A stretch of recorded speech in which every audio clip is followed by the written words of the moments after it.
ইলিয়াস কাঞ্চন সাহেব আবার সুস্থ হয়ে আমাদের মাঝে ফিরে আসে। লন্ডনে অভিনেতা ইলিয়াস কাঞ্চন চিকিৎসাধীন অবস্থায় মারা গেছেন এমন একটি খবর ছড়িয়ে পড়েছে সামাজিক যোগাযোগ মাধ্যমে। তবে সত্য হলো তিনি সুস্থ আছেন, ভালো আছেন। জীবিত থাকা অবস্থায় কারো মৃত্যুর মতো স্পর্শকাতর তথ্য যাচাই না করে শুধুমাত্র ভিউয়ের আশায় ছড়িয়ে দেওয়ায় চটেছেন অভিনেতা অমিত হাসান। মানুষের মৃত্যু নিয়ে আপনারা মিথ্যে ইনফরমেশনগুলো দিচ্ছেন। নিজের ফেসবুক হ্যান্ডেলে একটি ভিডিও প্রকাশ করেন অমিত হাসান। সেখানে ইলিয়াস কাঞ্চনের মৃত্যুর খবরটি গুজব বলে জানান তিনি।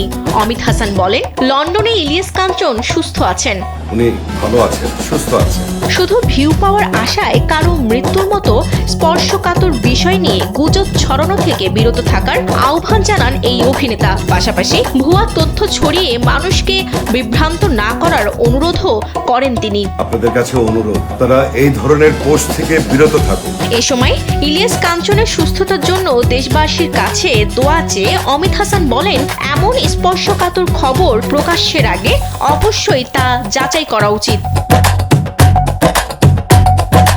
জীবিত একজন শিল্পীকে ঘিরে এমন মৃত্যুর গুজব ছড়িয়ে পড়ায় ক্ষোভ প্রকাশ করা অমিত হাসানের এই বক্তব্যের পর বিষয়টি নিয়ে সামাজিক যোগাযোগ মাধ্যমেও আলোচনা শুরু হয়েছে।